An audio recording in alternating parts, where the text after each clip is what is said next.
So good to see you Priya ji. Thank you. अब हम कह लें कि the whole experience of life चल रहा है इस समय, क्योंकि जैसे रियलिटी शो से टेलीविज़न तक, टेलीविज़न से वेब शो तक, अब वापस लोगों के ऑन डिमांड पे आप तेनाली रामा पार्ट 2 में भी आ चुकी है। काफ़ी अच्छा चल रहा है, लोगों को काफ़ी ज़्यादा पसंद आ रहा है। रिस्पॉन्स से स्टार्ट करते हैं, किस तरह के रिस्पॉन्सेज आपको अभी तेनाली रामा से मिल रहे हैं? एक्चुअली बहुत अच्छा लग रहा है, काफ़ी लंबा सफ़र रहा है। पता भी नहीं चला। एक्चुअली रिसेंटली किसी ने पोस्ट किया किसी फ़ैन क्लब में, तो मुझे पता चला कि मुझे 15 साल हो गए हैं। It's been 15 years. और बिल्कुल भी किसी ने एक्सपेक्ट नहीं किया था कि तेनाली रामा वापस आएगा। बातें तो चल रही थी और फर्स्ट सीज़न में 1 साल बाद मैंने छोड़ दिया था और सब लोग बहुत डिसअपॉइंटेड थे।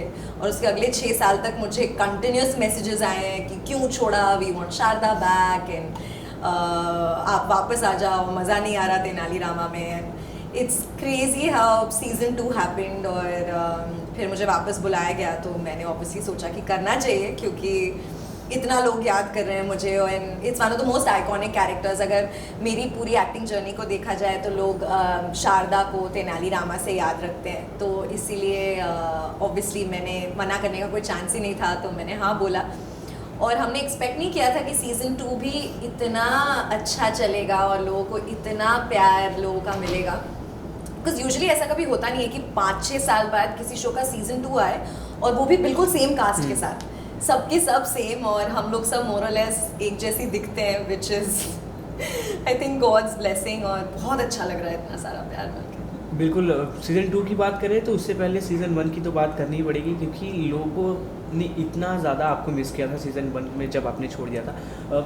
उसी से हम स्टार्ट करते हैं कि क्या रीज़न था, क्योंकि जो भी हम सीरीज़ या सीरियल देखते हैं उसे फॉलो करते हैं, जो पसंदीदा कास्ट होते हैं जब वो बीच में से चले जाते हैं तो लोगों की एक्साइटमेंट काफ़ी कम हो जाती है उस सीरियल से।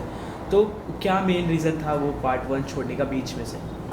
एक्चुअली मेनली तो क्रिएटिव रीजंस थे, बिकॉज वो लोग शो में लीप लाना चाहते थे। एंड उस वक्त I didn't want to play a mother, क्योंकि बहुत ही कैरेक्टर जो शारदा का था बहुत ही चुलबुला प्यारा था। तो मेरे हिसाब से मुझे ऐसा लगा कि अगर बच्चा इन्वॉल्व कर देंगे, क्योंकि तेनाली और शारदा ऑलरेडी बच्चे हैं, अब उनका भी बच्चा होगा तो लोगों को मज़ा नहीं आएगा। तो मुझे ऐसा लगा कि that's not going to work.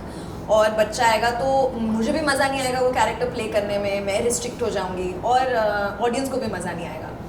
And honestly कहीं ना कहीं मैं शायद थोड़ा सा राइट भी थी, because after it took the leap I think लोगों को उतना मज़ा नहीं आया, क्योंकि उनको ओरिजिनल जो शारदा और रामा की केमिस्ट्री थी, उनका बचपना था, वो बहुत पसंद था।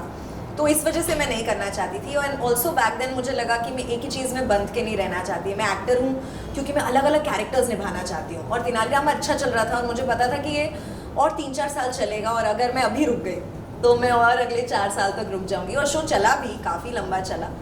और पर उस दौरान मैंने बहुत इंटरेस्टिंग चीज़ें की अपनी लाइफ में, तो no regrets, I am glad उस टाइम मैंने छोड़ा, क्योंकि मुझे दोबारा मौका मिला है करने का, तो काफ़ी अच्छा। तो वो दर्शक जब सीज़न 2 में आपको वापस पाए तो वो कितना ज़्यादा एक्साइटेड आपको किया, क्योंकि जिस तरीके से अगर सोशल मीडिया पे भी देखते हैं हम, शारदा और तेनाली जब एक साथ रील अपलोड करते हैं अपने कॉमेडी वाले, इतने अच्छे अच्छे कमेंट, इतना ज़्यादा प्यार, कितना प्राउड होता है, कितना ज़्यादा हिट करता है ये सब आपको?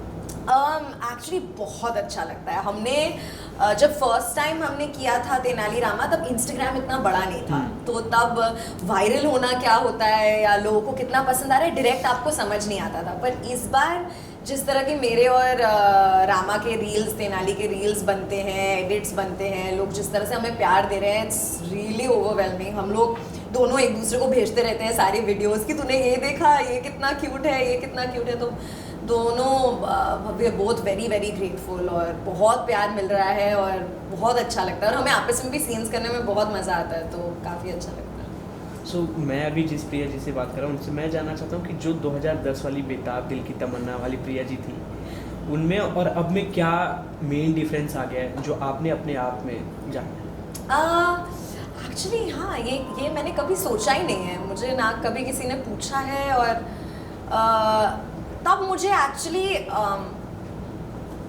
मेरा पहला शो था, मेरा कोई एक्टिंग एक्सपीरियंस नहीं था। मुझे बस पता था मुझे ये करना है, और तब मुझे जो जो लोग जैसे जैसे बोलते थे वैसे वैसे मैं करती थी। But I feel so many years down the line इतने सारे कैरेक्टर्स प्ले किए हैं, इतना कुछ, इतना टेक्निकल एक्सपीरियंस, मतलब मैं अपने आप को one of the most technically sound actors मानती हूँ कि एक होता है कि आप इमोशन में रहते हैं और एक होता है आपको टेक्निकल नॉलेज है कि कैमरा कहाँ लगा है, लाइटिंग क्या है, मार्क क्या है। तो I think over the years वो मेरा बहुत पक्का हो गया है, उसकी नॉलेज मुझे बहुत है। लाइटिंग देख के मैं बता सकती हूँ किसका क्लोज लगने वाला है या कहाँ खड़ा होना चाहिए, तो ये सब चीज़ें मैंने सीखी हैं। एंड मैंने आई थिंक अबाउट 30 शोज़ के होंगे, 30-35 शोज़ इन द लास्ट। तो इतने सारे किरदार निभाए हैं, इतने सारे अलग अलग डिफरेंट तरीक़ों की ज़िंदगी जी है मैंने, कि of course I have evolved a lot as a person. मैं बहुत लाइफ एक्सपीरियंस रहे हैं जो मेरे अब एक्टिंग में आपको दिखाई देगा। बहुत मैच्योरिटी है, बहुत अंडरस्टैंडिंग है, तो ये सारा डिफरेंस रहा है। तब मैं बिल्कुल फ्रेश थी, मुझे कुछ ज़्यादा आइडिया नहीं था, पर एक बहुत एक्साइटमेंट थी।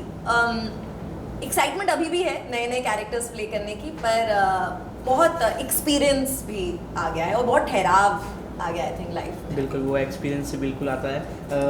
जैसे मैंने बात की बेताब दिल की तमन्ना, बहरी पिया, सबकी लाडली बेबो, हमारी सास लीला, इतने सारे तमाम किरदार आपने जब निभाए, अपने आप को ढालना अलग अलग किरदार में, वो कितना इंटरेस्टिंग और मुश्किल हो जाता है। और how you see your journey, means अभी तक की जर्नी को आप कैसे देखती हो अपने? एक्चुअली बहुत इंटरेस्टिंग रहा है। आई थिंक हर एक्टर का यही सपना होता है कि मैं एक शो करूं या मैं एक फिल्म करूं और वो हिट हो जाए। टीवी में हमको लगता है कि मैं एक शो करूं और बस वो चलता ही रहे सालों साल और वो कैरेक्टर हिट हो जाए और लोगों को बहुत पसंद आए। तो ये मेरे साथ नहीं हुआ।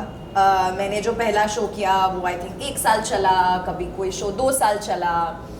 शारदा एक बहुत हिट कैरेक्टर है मेरे करियर का, लेकिन बिकॉज कोई भी कैरेक्टर 7 साल 8 साल नहीं चला, मुझे बहुत अलग अलग किरदार निभाने का मौका मिला, बहुत सारी।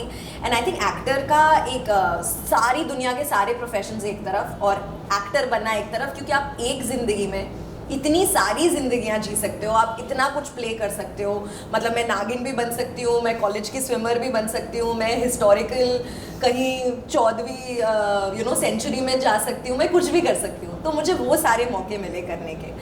और जो भी हम कैरेक्टर प्ले करते हैं ना, उसमें कहीं ना कहीं हमारी खुद की पर्सनालिटी हमेशा होती है। इसलिए कभी भी अगर आपको कोई रिप्लेस करता है या कोई और एक्टर उस कैरेक्टर को निभाने आता है, तो उसके लिए बहुत मुश्किल हो जाता है, क्योंकि आपने अपनी पर्सनालिटी उसमें डाली है। जैसे शारदा में प्रियंवदा 50% प्रियंवदा है। अब अगर मैं चली जाऊंगी तो कोई शारदा का जो लिखा हुआ है वो तो कर लेगा, लेकिन मैंने जो अपनी पर्सनालिटी का हिस्सा डाला है वो कोई कैसे करेगा। तो इसलिए मेरे सारे कैरेक्टर्स मुझसे बहुत जुड़े हुए हैं। मैंने अपनी पर्सनालिटी बहुत सारी डाली है हर कैरेक्टर। बिल्कुल। आपने एक सरप्राइज दिया था नागिन में आके। सो नागिन जैसे बोलते कि एकता कपूर, इनसे काफ़ी अच्छा बॉन्ड होना चाहिए, काफ़ी कंट्रोवर्सीज भी हो जाती है उसमें। तो how your bond with Ekta ma'am, और कैसे ये पॉसिबल हुआ था, प्लीज़ उस बारे में। एक्चुअली मेरा जो पहला शो था वो बालाजी का ही था। बैरी पिया और बेताब दिल की तमन्ना है, जो दोनों मैंने साथ साथ किए थे, वो दोनों ही बालाजी के शोज़ हैं। और उसके बाद मैंने 10 साल बालाजी के साथ बिल्कुल काम नहीं किया। तो नागिन was in a way coming back home, और सब लोग, मुझे याद है, बोल रहे थे, अरे जब मेरा आया भी सजेशन और सब कुछ, तो सब लोग बोल रहे थे अरे ये तो बालाजी टैलेंट है, हमने ब्रेक दिया। मुझे याद है प्रोडक्शन वालों ने भी जब बजट वगैरह के लिए मुझे फ़ोन किया, कहते अरे आप पैसे क्यों मांग रहे हो, हम ही ने तो आपको ब्रेक दिया है, आप एक्टर तो हमारी वजह से ही बने हो। ऐसे ना 10 साल तो आप लोगों ने मुझे याद नहीं रखा, पर ऑब्वियसली मैं जो भी आपका फर्स्ट होता है आप उसके लिए बहुत ग्रेटफुल होते हो और आपको हमेशा याद रहेगा। तो मुझे मेरा पहला ब्रेक एकता मैम से ही मिला और बालाजी से मिला, तो काफ़ी अच्छा रहा। मुझे याद है जब मेरी पहली मीटिंग हुई थी 2009 या 10 में मैम के साथ, और इट वाज सो ओवरवेलमिंग, क्योंकि हमने इतनी कहानियाँ सुनी थी कि एकता मैम ऐसे चिल्लाती है, ये होता है वो होता है। पर जब पहली बार मिले तो उन्होंने मुझे बोला कि, तब मैं कॉलेज में थी, तो उन्होंने मुझे बोला कि what is your problem, why can't you do the show. I said ma'am I don't have a place to stay, yeah we'll sort that out, we'll sort this out, we'll sort that out. तो ऐसे चुटकियों में सब problem solve हो गई और मैंने वो अपना पहला शो किया उस वक्त। And you know it's a great experience talking with you, क्योंकि ओनली 30 years old, 30 से 35 शो का एक्सपीरियंस आपको काफ़ी अच्छा लग रहा है। सो इनमें से अगर आपको टफ नहीं हो तो कौन सा आपका बेस्ट शो रहा है और कौन सी अच्छी मेमोरीज आपकी किस शो के साथ रही? एक्चुअली हर शो में कुछ ना कुछ स्पेशल रहा है, पर ऑब्वियसली तेनालीरामा क्योंकि वापस आया है और शारदा को टचवुड लोग इतना प्यार देते हैं, इतना इतना मतलब मेरा इंस्टाग्राम भरा रहता है उठा लो से। और जब मैंने छोड़ भी दिया था तो रास्ते में भी लोग मुझे पकड़ के बोलते थे क्यों छोड़ा आपने, क्यों छोड़ा, ऐसे कैसे आप शो छोड़ सकते हो। तो जिस तरह का अटैचमेंट लोगों का तेनालीरामा के लिए रहा है और शारदा के लिए रहा है वो बहुत स्पेशल है। उसके अलावा कुछ शोज़ बहुत मज़ेदार रहे हैं, जैसे नागिन बहुत अच्छा एक्सपीरियंस था। तो मैंने ये जो कि मेरा पहला शो बेरी पिया, उसमें मैंने बहुत डांस के डांस नंबर्स थे, क्योंकि उसमें मैं कोठे वाली थी। तो हर तीसरे दिन कोई माधुरी दीक्षित के गाने पे मैं डांस करती थी, तो मुझे वो याद है, वो बहुत अच्छी मेमोरीज है। वो पहला शो है और उस तरह का माइलेज मिलना और उस तरह की फुटेज मिलना बहुत अच्छी बात थी उस वक्त। एक शो किया था मैंने स्विम टीम, जो यूथ शो था मेरा, the only youth show I have done, तो वो बहुत स्पेशल रहेगा मेरे लिए। कृष्णा भारद्वाज, उनके साथ कैसे बॉन्डिंग है, कैसे ऑन सेट कैसे रहते हो आप लोग? बहुत अच्छी है टचवुड उसके साथ मेरी बॉन्डिंग। पहले सीज़न में भी हम लोग बहुत वीडियोस बनाते थे और बहुत मज़े करते थे, पर हमें ना वक्त नहीं मिलता है क्योंकि इतना हेक्टिक होता है तेनाली का शूट। तेनालीरामा एक्चुअली किसी और शो की तरह नहीं है। जैसे आप दूसरे टीवी शोज देखते हैं कि एक्टर्स अक्सर वैनिटी में बैठ के बातें करते हैं, पत्ते खेलते हैं, खाने की मीटिंग होती है। हमारे शो में हमें एक दूसरे से बात करने का भी वक्त नहीं मिलता क्योंकि इतनी लाइंस होती है और इतनी डिफ़िकल्ट है हमारी लाइंस और डायलॉग्स, और स्पेशली तेनाली का इतना काम रहता है कि हमें बिल्कुल, हम अगर साथ भी बैठे होते हैं तो हम बस लाइनें याद कर रहे होते हैं, तो हमें बहुत कम वक्त मिलता है कि हम एक दूसरे से 2 मिनट बात भी करें। तो सुबह शाम हेलो हाय, और अगर बहुत बहुत कोशिश करके कोई एक रील हफ्ते में अगर बना पाए तो बनाते हैं। पर ओवर द ईयर्स हम लोग दोनों बहुत इवॉल्व हुए हैं, हम लोग बहुत स्पिरिचुअल हो गए हैं और हम दोनों की growth I think in the last 6-7 years ना बहुत सिमिलर रही है। तो एक हम लोग बिना बोले भी हमारी एक बहुत अच्छी बॉन्डिंग है। हम एक दूसरे को देख के ही समझ जाते हैं कि हम किसकी बात कर रहे हैं या हमें क्या चाहिए। तो it's a very beautiful friendship. एक चीज़ आपसे जानना चाहेंगे कि डेली सोप में जब 6 दिन ऑडियंस को पकड़ के रखना है अपने किरदार को पसंद करते रहने के लिए, ये काफ़ी ज़्यादा टफ हो जाता है। तो ये जिस तरीके से आपको रोज़ के रोज़ स्क्रिप्ट मिलते हैं, रोज़ आप लोगों को प्रिपेयर करना, कुछ कंपटीशन फील होता है, कोई स्ट्रेस फील होता है किसी और एक्टर को लेकर? किसी और एक्टर को लेके तो स्ट्रेस नहीं, बट खुद ही बहुत स्ट्रेस होता है। It's a very very stressful job. आप लोग देखते हो तो ऐसा लगता है कि कितना खुशी खुशी दोनों हंस रहे हैं, मज़े कर रहे हैं, बट एक्चुअली बहुत मेहनत है क्योंकि लाइंस अक्सर सीन से 10 मिनट पहले या उसी वक्त आती हैं और इतना कुछ। और क्या है ना, ये हमारी रोज़मर्रा की ज़िंदगी की लैंग्वेज नहीं है। किसी और शो में आप फिर भी आफ्टर अ पॉइंट उस कैरेक्टर की तरह सोचने लगते हो, आप उसकी तरह बात कर सकते हो, आपको पता है सीन का मुद्दा ये है तो आप उसको सजा के बोल सकते हो। पर यहाँ पर वो नहीं है, इतने डिफ़िकल्ट वर्ड्स होते हैं, तो उनको याद करना, समझना, उस फ्लो में बोलना। और कॉमेडी इज़ सो टफ। आप कोई भी माइथो ले लो, हिस्टोरिकल ले लो या नॉर्मल डेली सोप ले लो, उसका एक पेस होता है, आप आराम से बात करते हो। और कॉमेडी बहुत फिजिकल होती है कि आपके हाथ पैर भी घूम रहे हैं, आप बैठ रहे हो, उठ रहे हो, उस तरह के डायलॉग्स बोल रहे हो, तो वो सबको एक साथ लेके चलना और उसको बड़ा नेचुरल बनाना, तो इसमें काफ़ी मेहनत जाती है। और तो स्ट्रेस तो बहुत होता है। I think we are very stressed. Tenalirama को माइथो कॉमेडी शो कह सकते हैं ना? Historical comedy. Historical comedy. So जिस तरह की उसमें लैंग्वेज है, लैंग्वेज आप लोग जिस तरीके से यूज़ करते हो काफ़ी शुद्ध है, बीच बीच में कॉमेडी है, तो वो आपके डेली लाइफ में यूज़ नहीं होती, आपकी बीच बीच में निकल गई, घर वालों से बात करते निकल गई, ऐसे कहीं? हाँ बिल्कुल होता है। तो वो मैंने अभी अचानक से रियलाइज़ किया कि पहले मेरा बहुत होता था। जब मैं सीज़न 1 कर रही थी तब भी ऐसे दोस्त से बात करते करते, आई रिमेम्बर अभी कल परसों की बात है, मेरी दोस्त ने पूछा हाँ तो आ रही है ना, ऐसा हाँ अवश्य आऊँगी ना सर, व्हाट अवश्य आऊँगी। तो ऐसा निकलता रहता है कुछ ना कुछ, बहुत शुद्ध हिंदी में मुँह से निकलता ही रहता है आजकल, तो होता है। And you done a very great web show. अब जब एक डेली सोप में आपको अलग अलग रोज स्क्रिप्ट मिलती है और एक वेब शो में जब पूरी स्क्रिप्ट साथ में मिल जाती है, तो वो उस पे काम करना कितना ज़्यादा डिफिकल्ट होता है, क्योंकि एक स्क्रिप्ट पे पूरे मतलब जो महीने 1.5 महीने की जितने शूट होते हैं वो करने होते हैं, और इसमें रोज़ अलग अलग स्क्रिप्ट पे काम कर लेते हैं, तो उसका डिफरेंस आपसे जानना चाहेंगे एज नहीं, डेफिनेटली मैंने अभी recently I think 3 web shows किए, पिछले साल शूट किया है, जो इस साल सारा बाहर आया है। वेब का डेफिनेटली प्लस पॉइंट है कि आपको स्क्रिप्ट एडवांस में मिल जाती है। नॉट ओनली आप लाइंस याद कर लेते हो, लाइंस तो एकदम दिमाग में बैठ ही जाती है, पर आप उस कैरेक्टर पे भी वर्क करते हो। आप उस सीन को कैसे अप्रोच करोगे, उसमें क्या कर सकते हो, उसकी कोई बैक स्टोरी, आगे की स्टोरी, बहुत कुछ आप सोच सकते हो। तो परफॉर्मेंस में बहुत डायमेंशन रहता है, बहुत स्कोप रहता है उसके साथ खेलने के लिए, आप बहुत कुछ कर सकते हो उसके साथ। वेरएज़ टीवी में क्या है कि आया और किया, उसके लिए ज़्यादा सोचने का वक्त नहीं है, ना रीडिंग के लिए उतना वक्त मिलता है, तो जो हुआ। तो definitely television is a lot harder. हम लोग टीवी एक्टर्स को बोलते हैं अरे ये एक्टिंग नहीं है, पर टीवी करना बहुत ज़्यादा मुश्किल है। मैंने इतने मतलब मैंने अभी एक शो किया, सीरीज़ किया, बड़ा नाम करेंगे, जो राजश्री की है, जो सूरज सर के साथ। उसमें आप एक्टर्स देखेंगे एक से एक इतने बड़े एक्टर्स हैं, इतने नोन सबके सब, पर वहाँ काम करने के बाद में मैंने रियलाइज़ किया कि टीवी में हम लोग इतना टफ है, like to memorise your lines, perform, और आपको रोज़ का 21 मिनट फुटेज निकालना है, तो आपको एक ही शॉट में देना है, जो करना है वो 1 या मैक्सिमम 2 टेक में आपको डिलीवर करना है। वेयरएज़ वेब में आपको वो लग्जरी है, आप सोच सकते हैं, आराम से डिलीवर कर सकते हैं, आपको वो पीस ऑफ माइंड है, आपका सेटअप ऐसा है कि एक्टर फ्रेंडली है, आपको एक्टर को कंफर्टेबल करना सबसे ज़्यादा इंपॉर्टेंट है, क्योंकि एक्टर परफॉर्म कर रहा है। पर टीवी में आपको काफ़ी मेहनत करनी पड़ती है। बड़ा नाम करेंगे, बड़ा नाम तो आपने बहुत ज़्यादा किया है लोगों में इतना ज़्यादा प्यार आप लोग कमाया है आपने।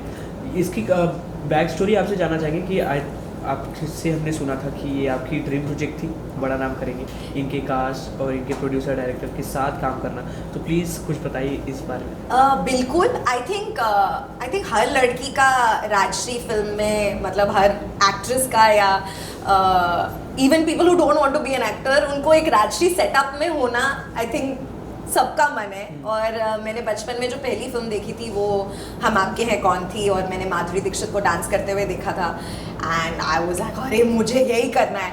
और वो बचपन में कभी देखा और वो मैं भूल गई, और इतने साल बाद जब मुझे कॉल आया इस सीरीज़ के लिए, और मुझे पता था कि सूरज सर शो रनर हैं, और मैंने गुल्लक देखी थी सीरीज़, और मुझे पता था कहीं ना कहीं मुझे था कि मुझे पलाश वासवानी जो हमारे डायरेक्टर हैं उनके साथ काम करना है। और ये इतना वंडरफुल डुओ था, और कैरेक्टर भी इतनी प्यारी भाभी, और Rajshri is known for their भाभीज, मतलब राजश्री की भाभियाँ सबसे प्यारी और सबसे क्यूट होती हैं। तो जब मुझे कॉल आया तो ऑब्वियसली देयर वाज नो वे कि मैं मना करती, एंड लकीली मैं फ्री थी, कोई और प्रोजेक्ट नहीं था मेरे पास उस वक्त, तो सूरज सर के साथ मिलके काम करके मुझे बहुत अच्छा लगा। So any director, any actor you want to work with desperately? I really think I would be great on a Sanjay Leela Bhansali set. बहुत मन है मुझे वहाँ काम करने का, क्योंकि मैं ट्रेन डांसर हूँ, और अगर आप तेनाली देखेंगे तो आपको लगेगा कि you know this whole Indian look and all of that, उसमें मैं काफ़ी अच्छा करती हूँ, मुझे अच्छा लगता है। तो वो एक रहा है मेरा बचपन से मन। Let's see if that happens, but I have been very lucky. मैंने जितने भी लोगों के साथ काम किया है और जो भी शोज़ किए हैं तो बहुत अच्छा रहा है अभी तक, तो अगर होगा तो बहुत अच्छी बात है। ओके, सो टेलीविज़न से रिलेटेड एक अफवाह उड़ी है, आप इतनी एक्सपीरियंस एक्टर से, तो आपसे हम क्लियर करना चाहते हैं अपने दर्शकों को कि अभी कुछ टाइम से जो भी एक्टर एक्ट्रेसेस है डेली सोप के, उनके पेमेंट इशू को लेकर काफ़ी दिक्कत हो रही है। सो काफ़ी ऊपर नीचे डिले, और ज़्यादा काम करवा के कम पेमेंट, ऐसा कुछ है? एक्चुअली है तो, क्योंकि काफ़ी मेरे आसपास के लोग भी सफ़र कर रहे हैं। मुझे नहीं पता ये एग्जैक्टली क्यों हो रहा है कि प्रोड्यूसर्स नहीं दे रहे हैं, या प्रोड्यूसर्स को एक्चुअली ऊपर से पेमेंट्स नहीं आ रही है, या ये एक्चुअली इन एक्टर्स ने प्रोड्यूसर्स को सताया है इसीलिए ये अटक रहा है। Personally touch wood I have been very lucky, मतलब ऐसा तो नहीं है कि पेमेंट्स डिले हुई हैं, मेरे साथ भी बहुत डिले हुई हैं, लेकिन नहीं आई ऐसा अभी तक तो नहीं हुआ है। लेकिन हाँ, डिलेज हो रहे हैं पेमेंट्स में कई सारी जगह, एंड एग्जैक्ट रीज़न तो मुझे भी नहीं पता, क्योंकि वो लोग कहते हैं कि ऊपर से नहीं आया, पर I am really hoping this get sorted, क्योंकि हम लोग वैसे ही एज एक्टर्स हम लोग क्रेडिट पे काम करते हैं, हम लोगों को इमीडिएटली नहीं मिलते हैं पैसे, हम लोग 3 महीने 4 महीने कई बार 5 महीने बाद हमारी पेमेंट्स आती हैं, और अगर उसमें भी डिले हो तो बहुत बुरा लगता है, बिकॉज हम लोग लिटरली बिना पैसों के काम करते हैं 5-6 महीने, और उसके बाद भी अगर डिले होता है तो बहुत बुरा लगता है, because we work very very hard. पर हाँ, ये सिचुएशन हो रही है कई सारी जगह, and I really hope it gets sorted. तो ये अफवाह सही है?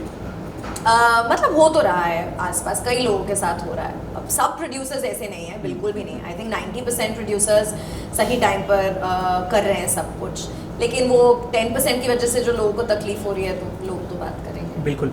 so, आपके काम को देखते हुए काफ़ी अलग अलग ऑफ़र भी आए होंगे, लाइक जैसे अब वेब शो में जिस तरीके से सेक्टर्स ख़त्म हो रहे हैं, जैसे गालियाँ ये सब काफ़ी ट्रेंड करते हैं, लोगों को पसंद भी आता है, बट कुछ लोग नहीं करना चाहते एज अ एक्टर, और बोल्ड सीन हो गया, ग्लैमर सीन हो गया, ऐसे कुछ आपको ऑफ़र हुए, आपने मना किए कुछ? सो द रीज़न कि मेरे को इतना वक्त लगा वेब में डेब्यू करने का, उसका रीज़न ही यही था कि मुझे ऐसा कुछ भी नहीं करना था जो पहले वेब का चलन था ना, कि वो बहुत सारे मेकआउट सीन्स होंगे या बहुत गालियाँ होंगी। तो initially I think last 10 years में वेब ज़्यादातर वैसा ही रहा है, और इवन बड़े प्लेटफॉर्म्स नेटफ्लिक्स, अमेजोन, वहाँ पर भी मेनली क्राइम और you know lot of blood shed और गोर और यही सब चल रहा था, जिससे मैं ज़्यादा एसोसिएट नहीं करती। मुझे खुद भी इतना देखना पसंद नहीं है, और मुझे ऐसा कुछ करने का भी ज़्यादा मन नहीं था उस वक्त, और मुझे ऐसा लगता था कि कुछ तो बनेगा ऐसा जो परिवार के साथ देखने लायक होगा या ऐसा होगा।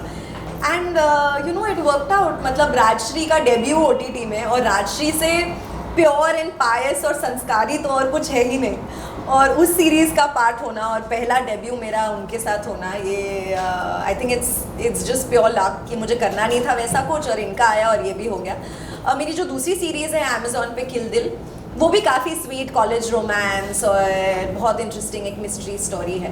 But having said that, you never know, I can never say never, क्या पता आगे कुछ ऐसा चैलेंजिंग रोल आए जिसमें मेरा मन करे करने का, बट स्क्रिप्ट की डिमांड होनी चाहिए, जस्ट बिकॉज वो सेंसेशनल है इसीलिए करना मुझे पसंद है। तो अगर कोई बड़ा एक्टर या डायरेक्टर की तरफ से अगर आपको ऑफर आया और आपको ना चाहते हुए अगर वो करना पड़े, तो अगर उसको हाँ बोलेंगे आप? नहीं, ना चाहते हुए तो मैं कुछ भी नहीं करूँगी। अगर मैं कुछ करूँ तो वो इसीलिए होगा क्योंकि मैं चाहती हूँ, and I believe in the script. ऐसे कई सारे बड़ी फिल्मों में ऐसे आए हैं मुझे roles, you know 1 scene 2 scene, या जिन डायरेक्टर्स के साथ मेरा काम करने का बहुत मन था, पर अगर वो जस्टिफाइड नहीं है और मुझे लगता है कि मैं वहाँ वेस्ट हो रही हूँ, मेरा टैलेंट दिखेगा नहीं, या मैं कुछ उसमें कंट्रीब्यूट नहीं कर पाऊँगी, तो मैं वैसा कुछ नहीं करना चाहती। ओके, सो अब हम आते हैं स्क्रीन टाइम पे। सो प्रिया जी को भी क्या स्क्रीन टाइम से इफेक्ट करता है कि उन्हें कितना स्क्रीन टाइम मिल रहा है राहुल?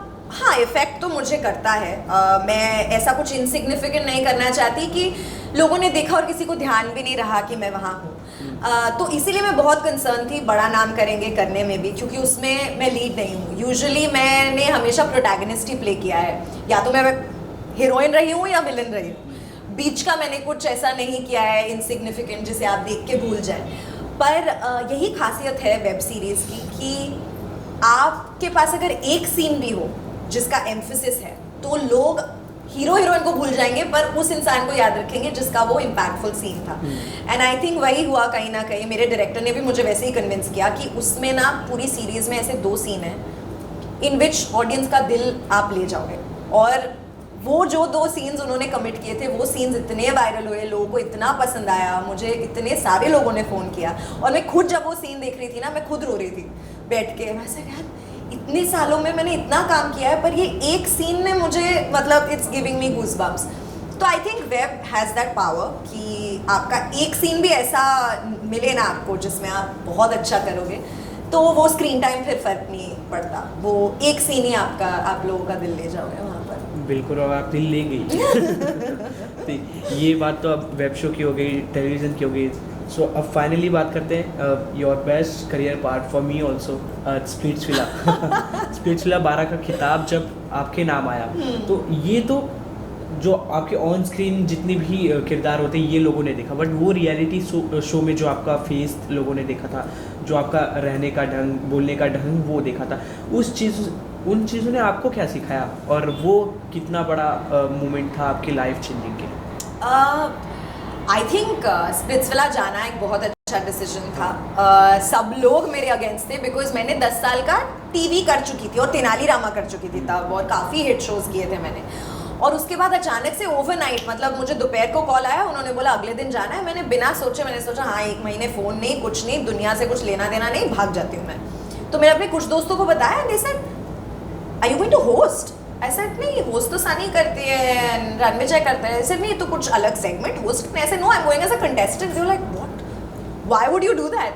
और जब मैं वहाँ गई भी तो मुझे रणविजय ने भी पूछा कि आपने तो यूजुअली लोग यहाँ आते हैं अपना करियर बनाने के लिए, कोई बना बनाया करियर लेके यहाँ पर आज तक नहीं आया है, तो क्यों आए हो? ऐसे पता नहीं, मुझे ना लोगों ने अभी तक अपने कैरेक्टर्स के लिए जाना है और प्रियंवदा को कोई नहीं जानता है। तो मुझे ऐसा लगता है मैं यहाँ आऊँगी, मैं जैसी हूँ वैसी रहूँगी, तो लोगों को समझ आएगा कि मैं असली ज़िंदगी में कैसी हूँ। सो ही सेड फेयर। एंड मैंने ना कोई कोशिश नहीं की उधर, ना कैमरा के सामने कूल बनने के लिए या किसी से दोस्ती या कुछ भी। मैं बिल्कुल ऑर्गेनिक थी, जैसी मैं असली ज़िंदगी में हूँ मैं बिल्कुल वैसी थी। और 15 दिन तो मैंने ज़्यादा लोगों से दोस्ती भी नहीं की, बातें भी नहीं की। और उसके बाद अचानक से मतलब यू नो सारे जो भी टास्क थे मैं जीतती गई और it just worked out. And I really feel उस शो ने मुझे ये सिखाया कि if you are true to yourself ना, आप जो हो अगर आप वैसे रहोगे, सूनर और लेटर आपका नंबर आएगा और आप ज़रूर जीतोगे। मतलब इन लाइफ इन जनरल आपको किसी के लिए बदलने की ज़रूरत नहीं है। अगर आप कॉन्फिडेंट हो कि आप जैसे हो तो वो ज़रूर आपके लिए वर्क करेगा, क्योंकि वो जगह कोई और नहीं ले सकता। आप हो और आप कुछ और बनोगे तो कोई और आपसे अच्छा हो सकता है वहाँ पर आप जैसे हो उससे अच्छा तो कोई हो ही नहीं सकता। तो जस्ट बी योर सेल्फ और कहीं ना कहीं it's always going to work out for you. आपके पार्टनर श्रेय मित्तल से आप कांटेक्ट में हो? हाँ, हम लोग अभी भी दोस्त हैं और he is also doing very well. उसका भी ही स्टार्टेड एक्टिंग, उसके बाद आई थिंक उसने टेलीविजन किया और हाँ हम लोग मिलते रहते हैं इवेंट्स वगैरह पे, अभी भी दोस्ती है। सो काफ़ी अच्छा सीजन था वो, अभी भी मेमोरीज आती हैं, बीच बीच में रील्स आते हैं। सो लव शो था, तो रियल लाइफ में आपका लव को लेके क्या आप कहना है? मुझे you are committed?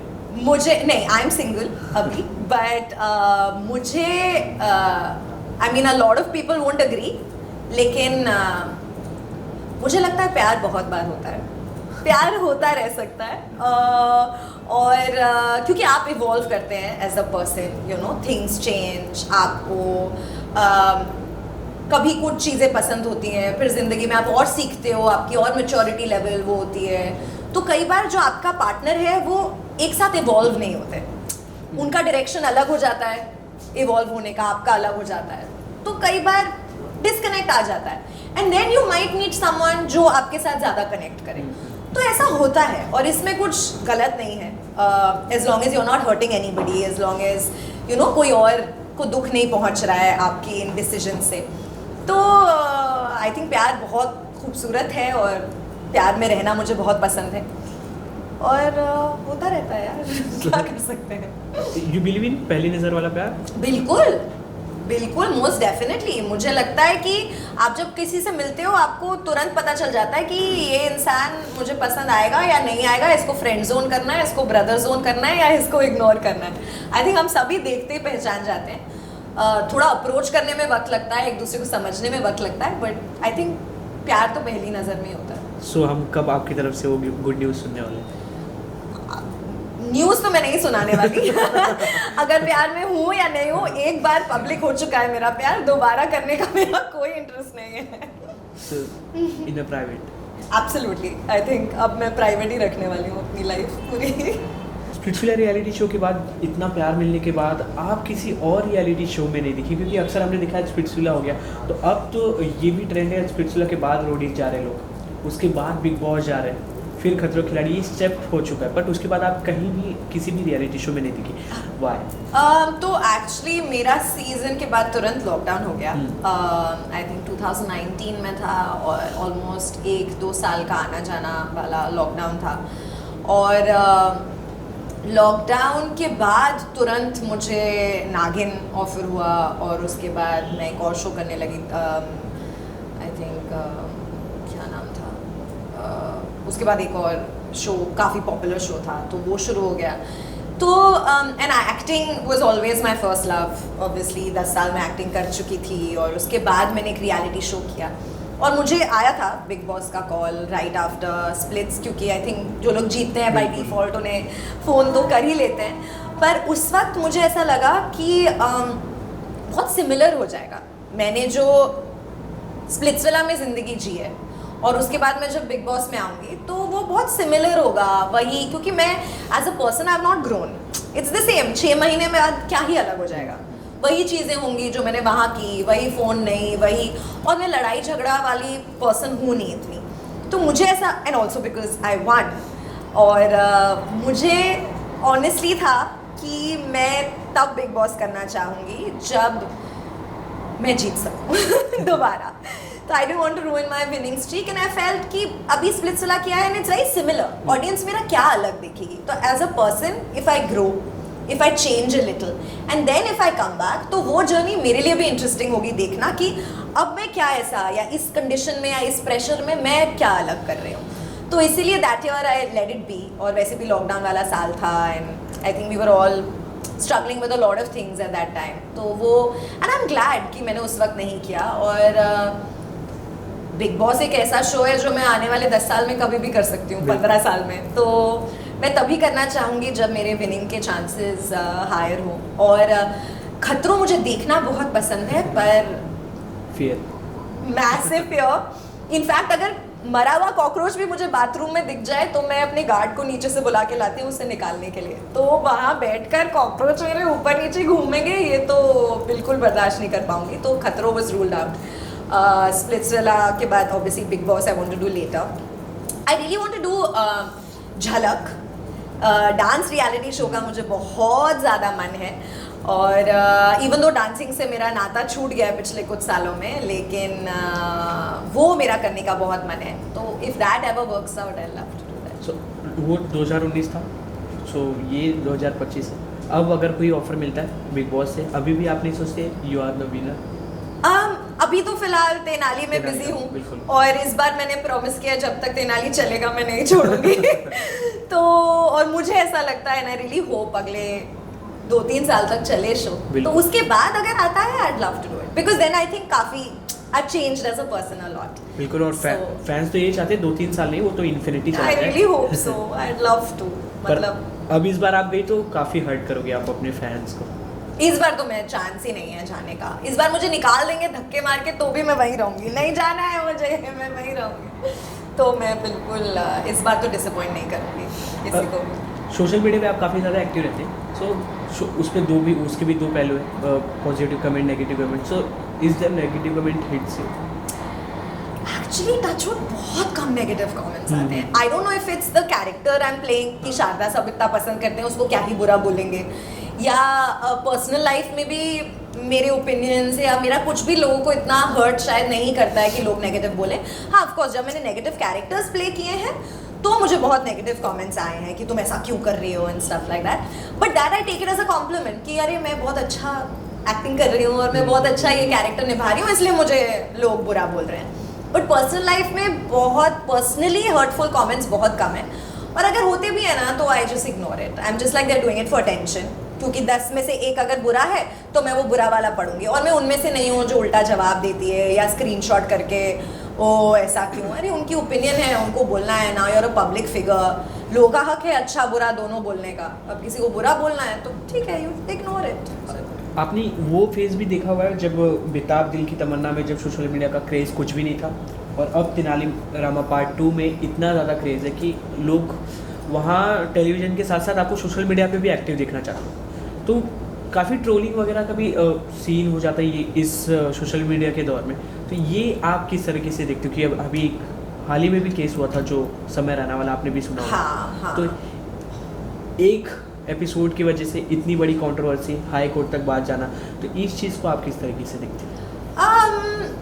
I think सबका ओपिनियन है, everyone's entitled to their opinion. किसी को कोई चीज़ सही लगेगी, किसी को नहीं लगेगी, बोलने का हक सबको है, पर किसी को नीचा दिखाने का हक नहीं होना चाहिए। क्योंकि जस्ट बिकॉज आपको एक प्लेटफॉर्म मिला है जहाँ आप कुछ भी बोल सकते हैं, जैसे लोग आकर मुझे कुछ भी कमेंट कर सकते हैं, तो बुरा भला बोलना जस्ट बिकॉज उनका फेसलेस है, मुझे पता नहीं है कि कौन बोल रहा है, वो गलत बात है। I mean but then again असली ज़िंदगी में वो लोग आके आपको कुछ नहीं बोल सकते हैं। वो लोग सिर्फ पीछे छुप के किसी और फोटो के और किसी और नाम के ही बोल सकते हैं। तो it doesn't really matter to me, क्योंकि मेरे लिए वो फेसलेस लोग हैं। वो असली ज़िंदगी में अगर हक रखते हैं मुझे आके सामने से बोलना कि जो भी वो लिखते हैं, तो it will still matter, otherwise it really doesn't matter कि लोग क्या बोलते हैं क्या नहीं। ओके, सो बॉलीवुड मूवीज़ आप कितना ज़्यादा पसंद करती हैं और कौन सी मूवी देखना आप पसंद करते हैं? क्योंकि बिग बॉस की बात की, बिग बॉस के होस्ट सलमान खान का रिसेंटली मूवी आया हुआ सिकंदर, आपने देखी वो फिल्म? नहीं, अभी तक मुझे वक्त नहीं मिला देखने का, पर मुझे पसंद है सारी बॉलीवुड फिल्में देखना। आजकल थिएटर जाना उतना होता नहीं है, जो बहुत गलत बात है। हम लोगों को निकल के जाना चाहिए theatre, because it's our industry, और जितना अच्छा करेगी उतना अच्छा है। पर इस तरह की बड़ी माउंटेड फिल्में तो ऑफ कोर्स थिएटर में देखने का अलग मज़ा है। तो हाँ, जैसे ही वक्त मिलेगा मैं ज़रूर जाऊँगी। और ये जानना चाहिए आपसे, आप किस जॉनरा में आपको पर्टिकुलर आप काम करना पसंद है और आगे कब करना चाहोगे? आई थिंक ओवरऑल मैंने हर किस्म के कैरेक्टर्स निभाए हैं और किए हैं, और अगर वेब भी देखे तो फैमिली भी है, यूथ भी है। तो मुझे ऐसा कुछ, I don't want to limit myself कि मुझे ऐसा ही काम करना है। मैंने हर किस्म का काम किया है, रियलिटी भी किया है, प्लेज भी किए हैं, थिएटर भी किया है। तो I feel I am a performance artist. मुझे जहाँ मन लगा, जो कैरेक्टर इंटरेस्टिंग लगा, जहाँ का सेटअप अच्छा लगा, मैं वहाँ काम करना चाहती हूँ। मैंने कभी भी अपने आप को लिमिट नहीं किया। मैंने कभी भी दूसरे एक्टर्स की तरह ये नहीं सोचा कि ओ मैं हीरोइन हूँ तो मुझे हीरोइन ही रहना है। मुझे कुछ इंटरेस्टिंग लगा तो मैंने वो कर लिया, कभी मैंने कैमियो कर लिया। तो मुझे काम करना बहुत पसंद है। मुझे कैमरे के सामने एक्टिंग करना बहुत पसंद है, और इसीलिए आई थिंक जो भी किरदार मेरे दिल को छुएगा मैं करूँ। बिल्कुल, और जो किरदार आपको छुए और आपके किरदार लोगों तक पहुँचे और लोगों के दिलों तक छूते। तो लास्ट क्वेश्चन टू यू कि what is success and failure to you? I think I really feel like failure is the key to success. आप जितनी बार फेल करेंगे आप सक्सेस से उतने करीब होंगे, क्योंकि आपको अपने फ्लॉज आप समझते रहोगे। आई मीन अगर आप पहली बार में सक्सेसफुल हो गए, गुड फॉर यू, ग्रेट। पर अगर नहीं हुआ तो आप जितनी बार फेल हो रहे हैं आपको उतनी गलतियां समझ आ रही हैं और आप उतना अपने आप को इम्प्रूव करते जाओगे। और for me most important is patience and you have to keep working hard. अगर आप श्योर हो कि आपको वो चाहिए, वो सूनर और लेटर आपके पास आएगा, तो गिव अप नहीं करना है, बस लगे रहे। क्या बात है, it's lovely talking with you. Lovely talking Lastly, to you wanna say something for your lovely audiences and fans? I want to thank them first of all, always, क्योंकि मैंने इतने अलग अलग कैरेक्टर्स निभाए हैं और बहुत मुश्किल है कि थ्रू सो मेनी कैरेक्टर्स आपके फैंस आपको प्यार दें, क्योंकि यूजुअली एक कैरेक्टर से इंसान जुड़ जाता है। लोगों को एक कैरेक्टर जो आप निभा रहे हैं वो अच्छा लगता है, पर अलग अलग कैरेक्टर्स में भी आपको एक्सेप्ट करना, उतना प्यार देना, आपके शोज़ बार बार देखना कि कभी स्विमिंग कर रही है तो कभी वो तेनालीरामा की बीवी बनी हुई है, और फिर भी कुछ लोग हैं जो मुझे 15 साल से फॉलो कर रहे हैं और प्यार दे रहे हैं। तो I am very grateful and I just hope मैं आपको ऐसे ही एंटरटेन करती रहूं और आप लोग मेरी परफॉर्मेंस से खुश रहें और इन्जॉय करें। और thank you so much for all the love. Thank you.